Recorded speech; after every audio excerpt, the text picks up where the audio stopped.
اردو صحافت ہندوستان میں اپنے سفر کے 200 سال پورے کر رہی ہے۔ 200 سال کا عرصہ کسی بھی فن کے لیے بہت معنی رکھتا ہے۔ ہندوستان میں اردو صحافت کی تاریخ لازوال قربانیوں سے عبارت ہے۔ اس کا آغاز ہفتہ وار جامع جہانما سے ہوا، جسے 27 مارچ 1822 کو پنڈت ہری ہر دت نے کلکتہ سے جاری کیا تھا۔ اردو صحافت کے جو 200 سال پورے ہو رہے ہیں، تو وہاں جو جامع جہانما نکلا تھا 1822 میں، وہ 2-4 مہینے چلا اور ایسٹ انڈیا کے منی سے ٹکراؤ بند ہو گیا۔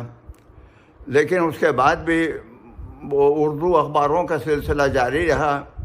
کبھی کوئی ہفتے وار نکلتے رہے، کبھی ماہنامے نکلتے رہے، اور کلکتہ جو ہے وہ انڈین جرنلزم کی جنم بھومی ہے۔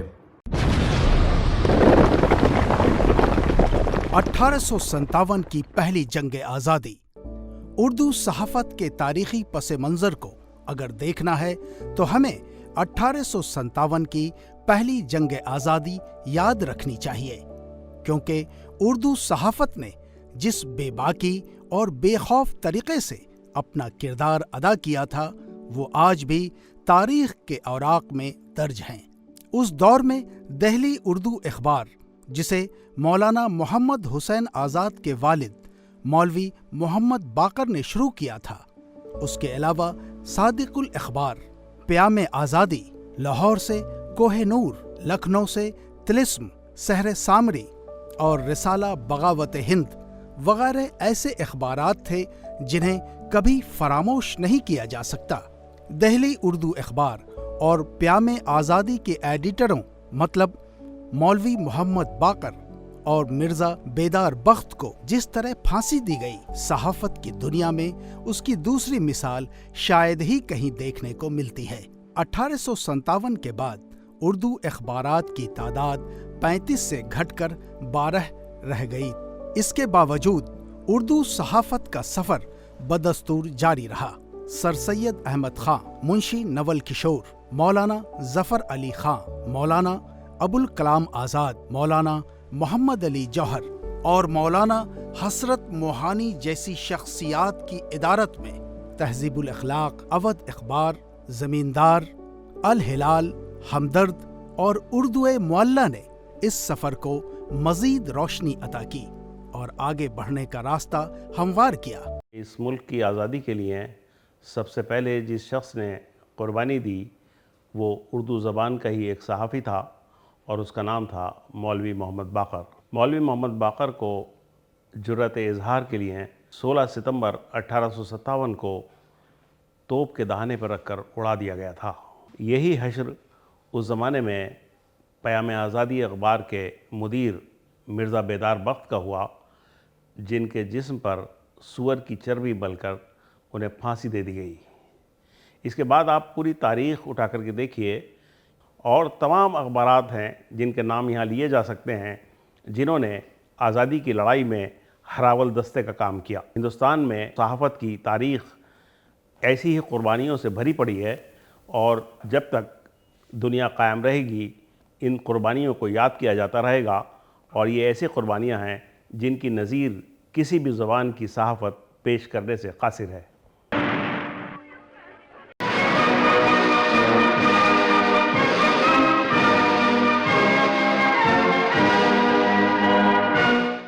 آزادی کے 5 سال بعد 1952 میں پہلا پریس کمیشن وجود میں آیا۔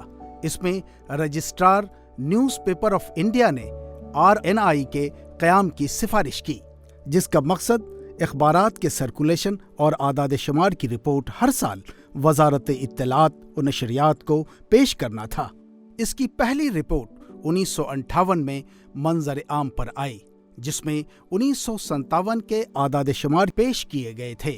Registrar news paper of India کی پہلی سالانہ رپورٹ میں یہ انکشاف کیا گیا کہ 1957 میں ہندوستان میں اردو اخبارات اور جرائد کی کل تعداد 513 تھی، یعنی 168 کا اضافہ درج ہوا۔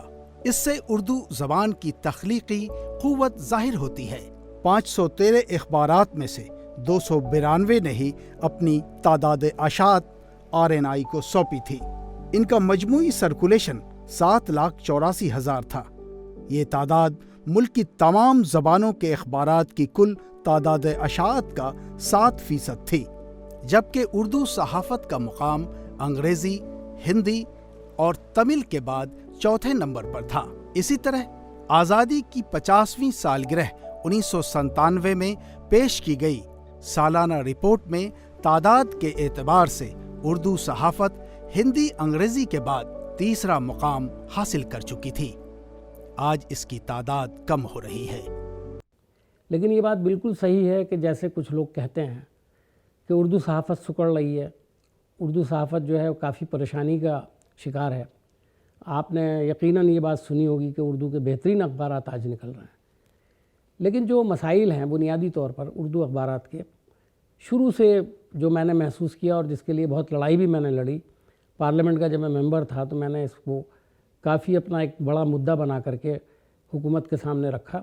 हुकूमत हालांकि जानती थी, लेकिन उसके बावजूद भी बहुत लापरवाही थी और उर्दू अखबारात को इश्तहारात नहीं मिलते थे। इसके लिए all India Urdu editors conference ने बहुत बड़ी लड़ाई लड़ी और इस लड़ाई के अंदर हमारा बहुत से लोगों ने साथ भी दिया। उर्दू सहाफ़त एक बड़े मिशन और मकसद के तहत वजूद में आई थी, इसलिए आज अपनी इब्तिदा के 200 साल बाद भी इसमें मकसदियत और जुर्रत इजहार पाई जाती है। उर्दू अखबारात ने एक तवील अरसे तक खबरों की हसूलियाबी से लेकर तबाअत के मसाइल तक कठिन दौर देखा है, लेकिन कारकुनों और सहाफ़ियों की मेहनत, लगन और ईमानदारी ने उर्दू सहाफ़त को मुश्किल तरीन दौर से निकालकर इसे आज यहाँ तक पहुँचाया है।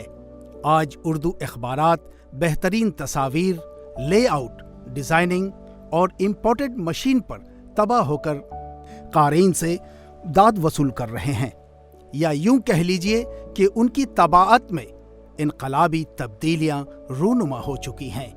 उर्दू सहाफ़त की जदीदकारी का ख्याल हमारे पुरखों को इब्तिदा से ही था। उर्दू अखबारात को जदीद तर बनाने और उन्हें आलमी सहाफ़त के मुकाबले में लाने की अव्वलीन कोशिश सर सैयद अहमद खान ने की। वो 1870 में जब लंदन से वापस आए तो अपने रिसाला तहज़ीबुल अखलाक के टाइटल का डिज़ाइन बनवा कर लाए थे। सर सैयद के बाद मौलाना अबुल कलाम आज़ाद ने उर्दू सहाफ़त को तबाअत और गेटअप के एतबार से आसमान पर पहुंचाया। अपने अखबार अल हिलाल को ज़माने से हम आहंग करने के लिए तुर्की टाइप दरामद किया। अक्टूबर 1981 में नूरी नस्तालिक के नाम से दुनिया का पहला उर्दू सॉफ्टवेयर ईजाद किया गया। इसे हिंदुस्तान में सबसे पहले जालंधर से शाये होने वाले उर्दू रोजनामा हिंद समाचार ने दरामद किया था। तब से अब तक नूरी नस्तालिक के इस सॉफ्टवेयर में बेशुमार तब्दीलियां की गई हैं और इसे उर्दू अखबारात और रसाइल की ज़रूरतों से हम आहंग किया गया है। इसमें नस्तालिक और नसख जैसे रिवायती खतूत में कंपोजिंग की सहूलियत के साथ साथ कई जदीद खत भी शामिल किए गए हैं, जिन्हें आज उर्दू अखबारात और रसाइल बड़ी खुश उसलूबी से इस्तेमाल कर रहे हैं। उर्दू सॉफ्टवेयर की ईजाद के बाद फ़ोटो ऑफसेट मशीनों के ज़रिए तस्वीर और मवाद की खूबसूरत तबाअत ने अखबारात की शक्ल और सूरत ही बदल कर रख दी।